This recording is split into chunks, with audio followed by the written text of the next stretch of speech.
O ano na, Mayor Baste, kung ako sa'yo, tuloy mo na yung suntukan dito kay General Torre. Para yung mga taong nagpo-post na mga kalokohan na tungkol sa'yo, matigil na. Na yung iba sinasabi na naduwag ka daw o nagpapalusot ka daw. Para magkaroon na ng katapusan yan, yung issue na yan, yung tungkol sa boxing match nyo ni Torre na naudlot. Mag-set ka na, maghamong ka na ulit ng boxing sa kanya. At this time, ikaw na mismo ang mag-set ng lugar tsaka oras para siya naman ang kakagat dun sa schedule na gusto mo, no? Kasi last time siya yung nag-set, di ba? Tapos ikaw yung sabi mo na hindi ka available. So ngayon baliktad, ikaw naman. Tapos kung gusto mo na lagyan ng pustahan, yung tulad ng sinasabi ko, mas maganda kung meron kayong mga itatayang mga sarili nyong mga kayamanan o kapirahan, no, na milyon-milyon din dapat syempre. Tulad ng hamon ko dito kay General Torre. Pero ikaw ang bida dapat dyan, kaya Mayor Baste, ituloy mo kasi yung mga tao, parang sa nakikita ko, opinion ko, parang bumababa tuloy yung rating ng mga Maka-Duterte kasi yung mga Maka-Marcos pinupukol yung mga issue na tungkol dyan sa boxing na kesyo natakot ka daw, naduwag ka, ganyan.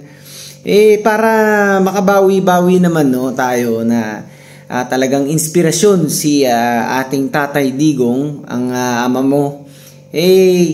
Ikasa mo na, hamunin mo itong si General Torre for the second time para makakita naman yung tao ng entertainment. Kasi ang daming bumili ng ticket, di ba? Ang daming mga nag-sponsor nung last event. So, ibig sabihin, ang daming may interest. Kahit papano, kahit nasabihin mong medyo may halong kalokohan to, no? Halong kalokohan yung boxing na sasali ang isang mataas na PNP official at politiko, hindi siya ganun talagang kawalang kwenta kasi for a good cause, di ba? Makakatulong sa mga typhoon victims. Kahit nasabihin natin na talagang may pondo ang gobyerno dyan, tulad ng sinabi mo, no, na talagang may nakalaan na pondo para sa mga typhoon victims, flood victims, pero iba pa rin yung may dagdag, di ba? Hindi ba naman makakatulong yung 16 million na nalikom? Para mga 16 million na ata yun sa palagay ko, sa pagkakarinig ko. Hindi ba makakatulong yung ganong kalaking halaga, di ba, sa mga nasalanta? This time, pagka nagkataon, pangalawa, talagang pag alam ng tao na sisipot ka, mas malaki tong malilikom dito na pera. Tsaka kahit papano, tanggal stress din sa mga Pilipino, yung makikita nilang entertainment, di ba, na dalawang sikat at kilalang tao magbabakbakan sa ibabaw ng ring, di ba? Legal to, legal.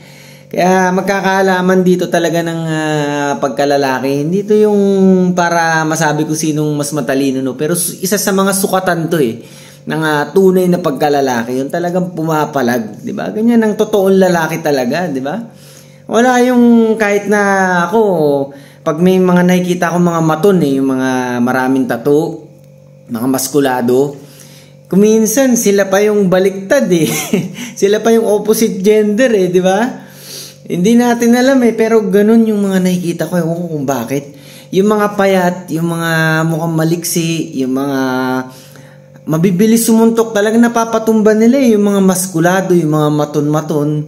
Kaya Mayor Baste, patunayan mo na talagang mga Maka-Duterte, na hindi sila dapat mag-isip ng kung ano-ano.